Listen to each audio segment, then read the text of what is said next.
Kemudian sholat sunnah yang kita bisa menemukannya seminggu sekali. Kalau tadi kan setiap hari ya, ini seminggu sekali. Sholat apa itu? Yaitu sholat qobliyah Jumat.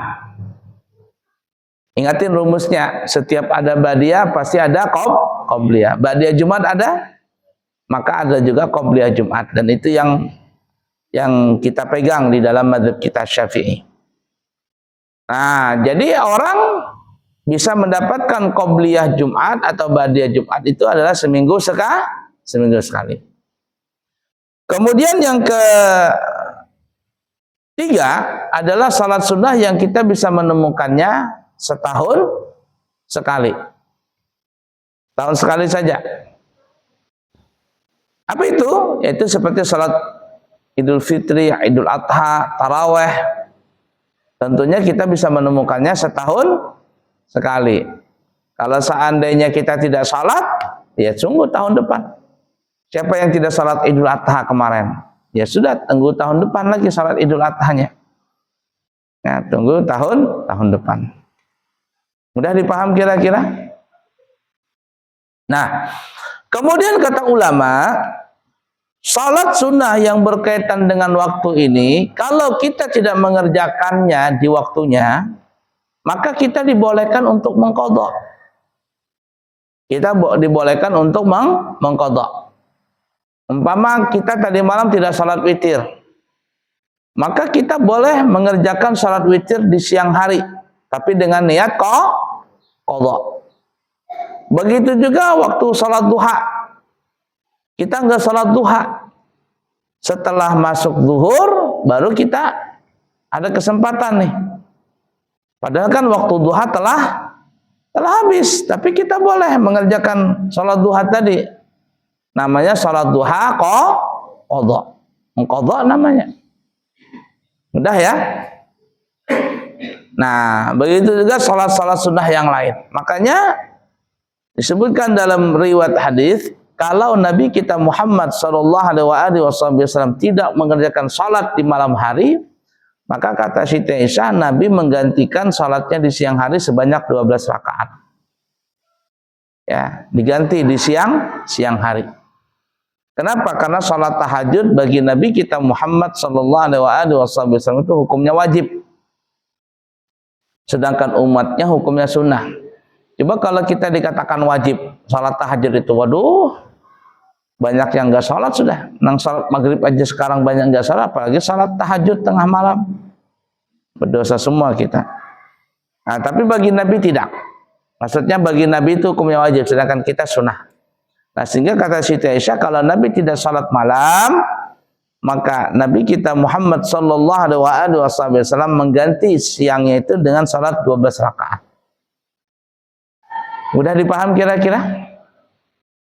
Nah, jadi kalau kita lupa ya atau nggak bisa salat sunnah yang berkaitan dengan waktu tadi, maka boleh diqadha.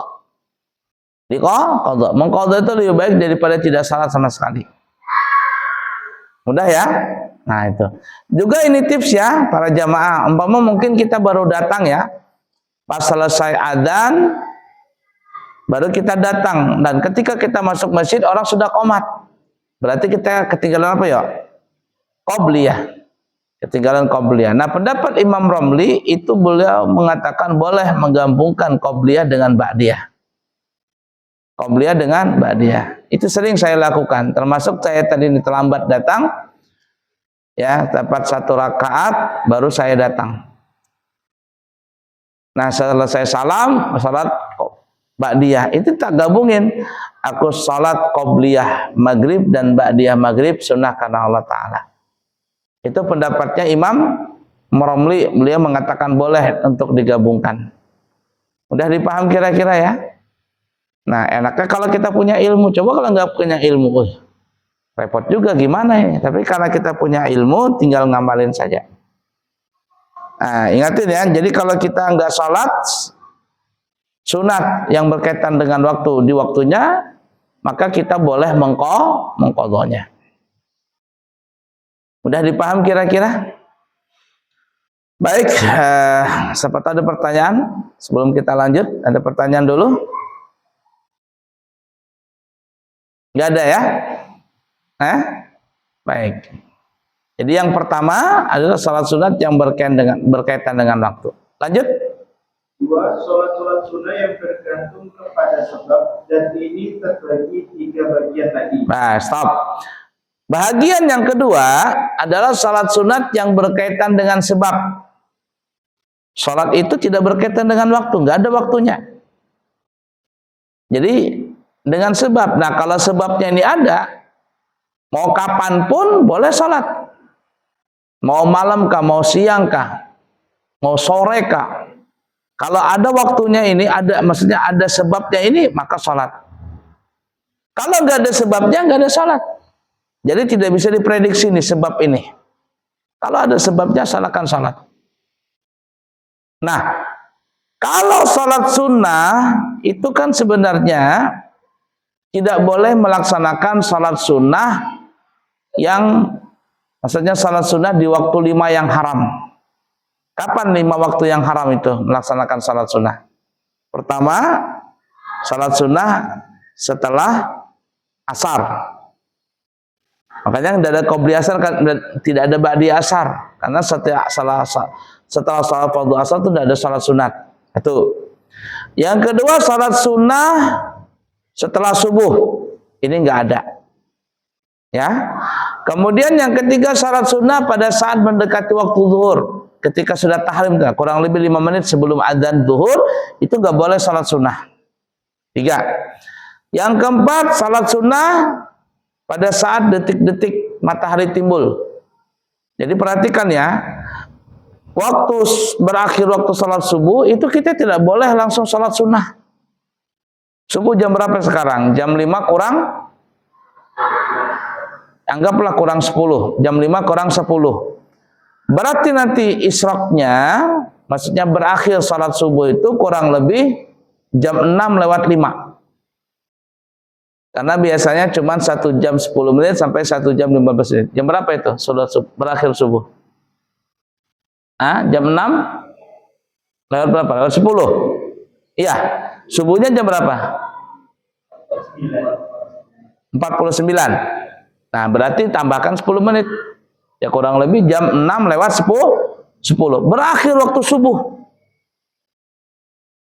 Kenapa? Karena berakhir waktu subuh itu dengan terbitnya matahari. Tapi kita tidak boleh salat sunat di waktu itu. Waktu detik-detik matahari terbit nggak boleh. Karena terbitnya itu di antara 2 tanduk setan. Kapan kita boleh salat sunnah? Yaitu setelah isyraq. Bukan waktu isyraq, setelah masuk isyraq. Kalau waktu isyraqnya yaitu terbit matahari nggak boleh. Nah, berapa lama waktu isyraq itu? Maksudnya timbul isyraq tadi, yaitu kurang lebih terangkatnya matahari segala tombak. Nah, segala tombak itu diperkirakan adalah kurang lebih 14 sampai 15 menit. Anggaplah 15 menit. Nah, jadi kalau seandainya kita bisa atur waktunya, paling enak adalah sholat subuhnya itu umpama 1 jam 15 menit. Ditambah 15 menit lagi. Berarti totalnya berapa? 90 menit. Makanya Tuan Guru Sekumpul itu beliau, yang saya dengar ya, maksudnya yang saya tahu dari teman-teman, saya tidak pernah beliau mendengar beliau langsung berkata, cuman murid-muridnya ada pernah bilang, kata beliau, waktu sholat isyraq itu adalah 90 menit dari masuk waktu subuh. Anggap saja Pak, umpama waktu subuh itu jam 5.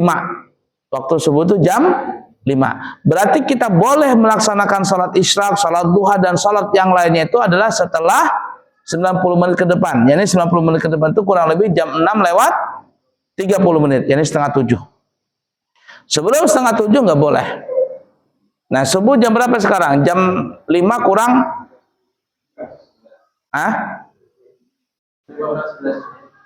Jam 5 kurang 11. Kita tambahkan saja 90 menit ke depan, berarti jam 6. Jam 6 berapa? 21 menit. Itu kan ya? Jam 6 lewat 21 menit baru boleh kita salat isyraq. Karena waktu terbit matahari itu nggak boleh. Nah, kemudian yang kelima yang tidak boleh kalau kita salat sunat itu adalah salat sunat yang pada saat detik-detik terbenam matahari, itu nggak boleh. Kenapa? Karena itu adalah terbenamnya di antara dua tanduk setan. Nah, 5 waktu ini adalah waktu hurmah, waktu yang diharamkan untuk sholat sunnah. Kita ulangin, setelah sholat subuh, setelah sholat asar, pada saat matahari di tengah-tengah, 5 menit sebelum zuhur kurang lebih, pada saat isyraq, setelah berakhir waktu subuh, nggak boleh. Berakhirnya waktu subuh, yakni terbit matahari itu nggak boleh kecuali kurang ditambahkan 15 menit. Nah, baru boleh salat sunat. Yang kelima adalah setelah pada saat matahari terbenam, itu nggak boleh juga. 5 waktu ini kita nggak boleh salat sunnah. Tapi ingat ya, tidak semua salat sunnah dilarang untuk mengerjakan di waktu yang 5 ini.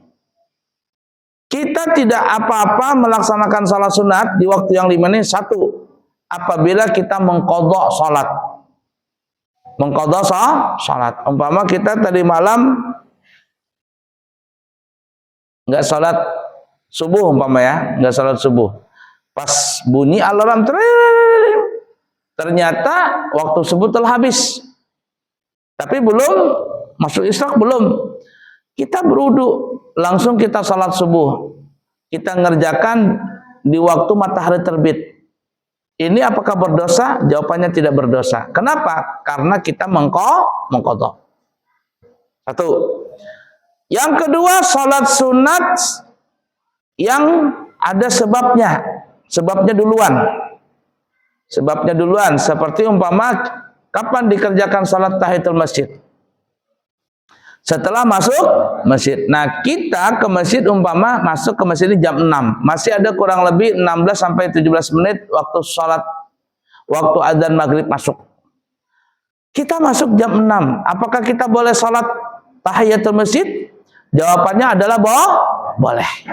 Karena sebabnya duluan terjadi, sedangkan sholatnya belakangan. Nah, itu boleh. Atau nanti sebab mutaqarrin. Mutaqarrin itu sebabnya bersamaan dengan terjadinya sebab. Salat itu bersamaan dengan terjadi sebab. Seperti salat gerhana matahari, gerhana bulan. Ada gerhana matahari terjadi jam 5 sore. Sedangkan kita sudah salat asar. Maka kata ulama kita boleh mengerjakan salat gerhana walaupun itu dikerjakan setelah salat fardu asar. Kenapa? Karena ini sebabnya bersamaan, karena sholatnya itu bersamaan dengan terjadinya sebab. Nah, yang tidak boleh itu adalah sholat sunat yang sebabnya terakhir. Sholat dulu baru ada sebab, seperti sholat hajat. Kenapa kita mau sholat hajat? Ini bapak saya mau berangkat umrah, Pak. Berangkat umrah belum? Kita sholat hajat untuk bapaknya supaya mudah berangkat umrah. Ini haram dikerjakan di waktu yang 5 ini. Ya, tidak boleh. Salatus safar, salat safar nggak boleh dikerjakan setelah salat subuh, setelah salat fardu asar nggak boleh. Kenapa? Karena salat dulu baru musafir. Sebabnya belakangan. Lain sebabnya duluan. Seperti salat tahiyatul masjid, salat sunat wudu dulu baru ada salat, itu boleh dikerjakan di salah satu di waktu kapanpun, termasuk di salah satu waktu yang 5 tadi, yang haram tadi. Mudah dipaham kira-kira? Nah, kemudian yang tidak boleh lagi dikerjakan di waktu yang 5 yang haram tadi adalah sholat yang dikerjakan, maksudnya sholat mutlak. Sholat sunat mutlak ini tidak boleh dikerjakan juga di waktu yang 5 haram tadi.